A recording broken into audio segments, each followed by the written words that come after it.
My name is Jeff Morgan. I'm from Dallas, Texas.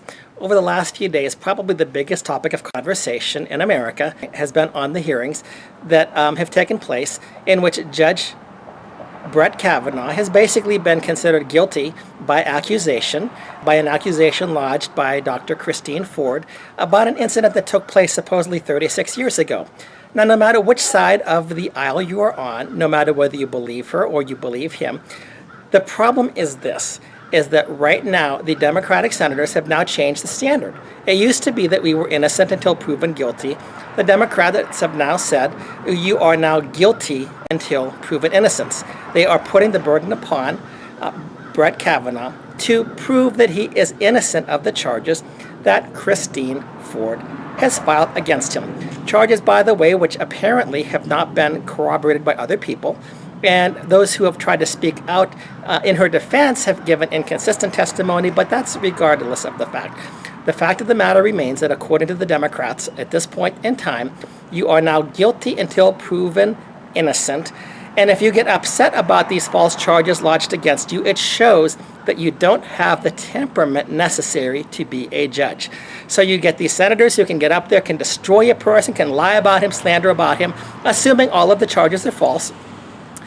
And they get to do these things with impunity, but if he wants to defend his name, somehow he is an angry person and he lacks the temperament to be on the Supreme Court.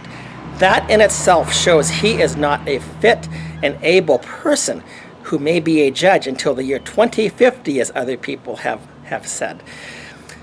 I'd like to address this issue from the point of a person who's been one of the falsely accused. And this has not just happened once, but it's happened twice.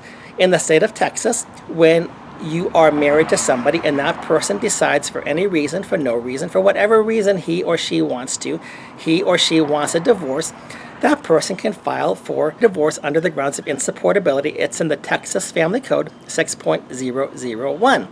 Along with the filing for divorce under the auspices of insupportability, it is standard practice in the state of Texas that once a person files for divorce, there is an order issued by a judge, and it's just an order that goes out every single time, in which the person who is supposedly guilty of making the marriage insupportable, because if you are the accused, obviously you're guilty. Remember, you're guilty until you prove yourself innocent. And by the way, you never really can prove yourself innocent. The state of Texas always sides with the accuser 100% of the time in divorce and no-fault divorce. The state of Texas always, without exception, sides with the accuser, whether the accusations are true, whether they're false, whether they're frivolous. It does not make a difference in the state of Texas. By statute, the legislature has chosen automatically, without questioning it in the least, that the accuser automatically should win the case, which is that he or she gets a divorce that he or she wants. The other person can say, but I don't want a divorce. It doesn't make a difference. You're the accused. You are guilty, and you cannot prove yourself innocent. But I didn't do anything wrong. It doesn't matter. You will lose 50% of your assets. And by the way, because your ex-spouse to-be has filed the charges against you, more than likely, he or she also has some other accusations to try to prove you as an unfit or a not good father or mother so that the other person can get the children. Which also means, by the way, in addition to losing half your assets, you will now have child support. And because the children will go with the other spouse, you will also have to leave your house. That house will go to the parent who gets the children. And by the way, don't miss your child support, because the Attorney General has said that he has an arrow in his arsenal of weapons that he can use against you, a number of them, one of them being to throw you into jail for contempt of court. This is what happens every single day in the state of Texas.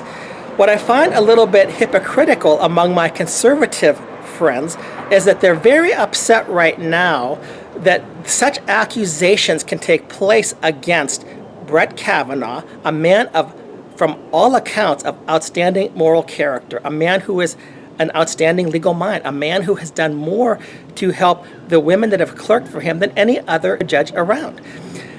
He is an outstanding man, a man of integrity. He is a man that's obviously clearly loved by his wife and his girls. His girls are talking about praying for the accuser of their dad. But if you believe that Brett Kavanaugh is innocent, you're protesting that everything that's happening to Brett Kavanaugh is wrong.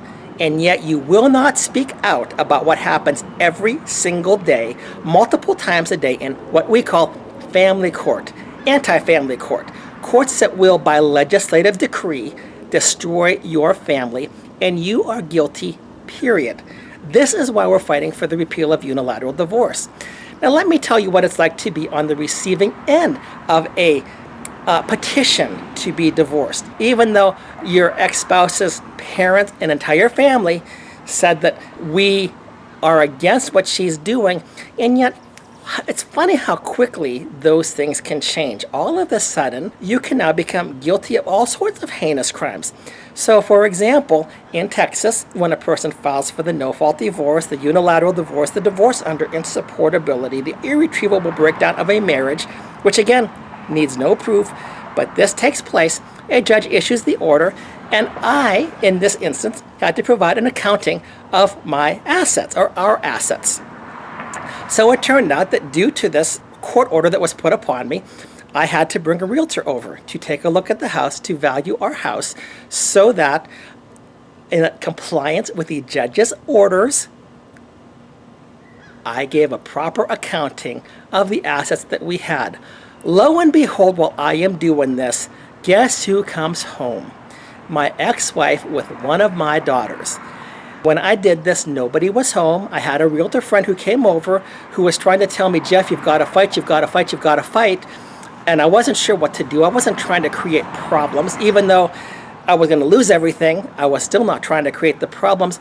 It so happens that while this realtor friend is there, my ex-wife comes home and I get accused of trying to steal her house.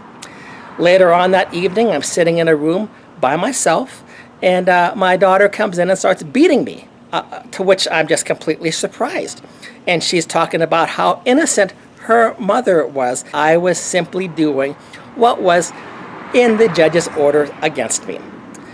Some time goes by, a few hours go by, the same daughter comes in again and once again starts beating on me. I'm speaking on the phone with my son, and I said, would you please stop doing this? Do I need to call the police? Of course, had I done anything to raise my hand against her, it would have been, it's domestic violence, he's trying to beat me. And the police would have been called down.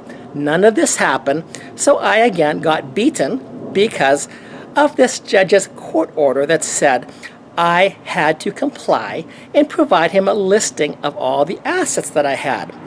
In addition to that, my daughter got on Facebook and started posting all of these horrible things about me, which were not true. We had been missionaries in the Middle East. Some of the Iraqi friends that I had helped over there started to read these things about what a terrible person I was that beat my wife. I had a pastor, Pastor Matt Geisinger of Ridgeview Church, tell me that I was dragging my ex-wife around the house by the hair, which was crazy. I'd never heard of such a thing. I even asked my daughters, did I do such a thing? No, you never did such a thing. But a pastor from Ridgeview Church, Pastor Matt Geisinger, accused me of dragging my ex-wife around the house by the hair. And I don't know what else I was accused of during this time. I was working in the Santorum campaign. Rick Santorum had dropped out of the race, and I was also taking some classes because I was looking to become a CPA. So I had an intermediate 2 accounting test to take. And I'm getting hit blindsided by all of this stuff, being beaten up by one of my girls. Now, of course, you say, well, why did you accept that? Had I done anything differently, had I done anything other than just block her blows, I would have been accused of domestic violence and beating my child. And I would have had absolutely no defense.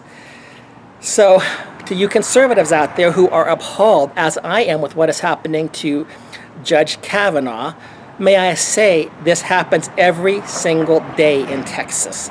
Every single day in the family court. If you want to be consistent, go to the family court and see how often perjury is rewarded, how often false accusations are made, and the person who is being falsely accused has absolutely no defense. If there's one thing that I hope, it's that this whole entire thing that has gone on with Judge Kavanaugh would wake people up, and that a lot of people would say, we've experienced that, we've experienced that, we've experienced that. Now can you see what we're talking about? Thank you.